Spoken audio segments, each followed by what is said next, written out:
Rebonjour, chers étudiants. Bienvenue dans cette deuxième vidéo du cours de la fiscalité 2. Dans cette vidéo, nous allons présenter les TVA déductibles et non déductibles et expliquer la notion du prorata de déduction.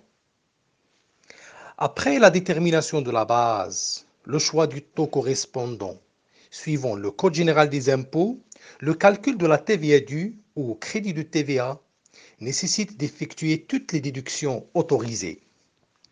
Cela veut dire tout simplement que le droit de récupération de la TVA versée au fournisseur n'est pas un droit automatique.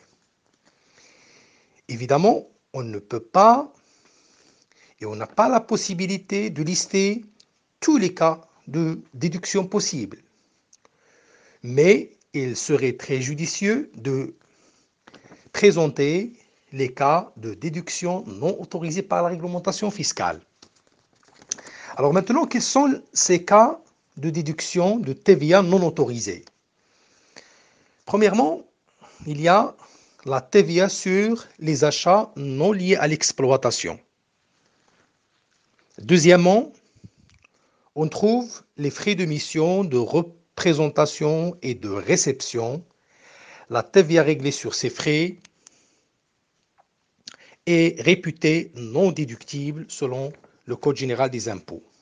Troisième cas, c'est la TVA sur les cadeaux qui est aussi non déductible. Le quatrième cas de TVA non récupérable, c'est les achats, c'est la TVA sur les achats réglés par l'entreprise en espèces dont le montant, toute taxe comprise, dépasse 5 000 dirhams par jour et par fournisseur et 50 000 dirhams par mois et par fournisseur. Bien évidemment, l'étudiant peut s'entraîner sur tous ces aspects en faisant des exercices qui figurent sur le support PDF. Ça, c'est pour les TVA non autorisés. En ce qui concerne le prorata, vous savez très bien que dans la pratique, il y a certaines entreprises qui n'ont pas le droit de déduire la totalité de la TVA. Pour la simple raison qu'il y a des parties de chiffre d'affaires ouvrant droit à déduction et d'autres parties non.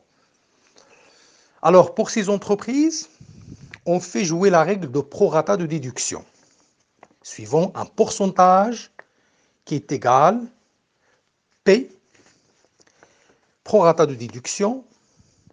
Au numérateur, on met le chiffre d'affaires obligatoirement imposable, toute taxe comprise, plus le chiffre d'affaires exonéré avec droit à déduction, y compris bien sûr sa TVA effective ou théorique, plus le chiffre d'affaires réalisé dans le cadre du régime douanier suspensif. Et donc le régime douanier suspensif s'entend généralement le régime admission temporaire pour perfectionnement actif. Je donne un exemple. Ce régime concerne des matières premières, par exemple, qui rentrent sur le territoire douanier marocain pour subir des transformations et réexporter le produit fini, fruit de ces transformations, vers le pays étranger. Et donc, les matières premières qui rentrent au Maroc ne paient pas de la TVA. Ça, c'est pour le numérateur. Au dénominateur, c'est le chiffre d'affaires total. C'est-à-dire, je mets le chiffre d'affaires obtenu au numérateur, auquel j'ajoute le chiffre d'affaires exonéré sans droit à déduction et les ventes hors champ de TVA. Voilà pour ce qui est de la TVA non déductible et du prorata. Dans la vidéo suivante, nous allons présenter les dispositions fiscales portant sur la déclaration et le paiement de la TVA, ainsi que les délais de rigueur à respecter. Merci pour votre attention et à tout à l'heure.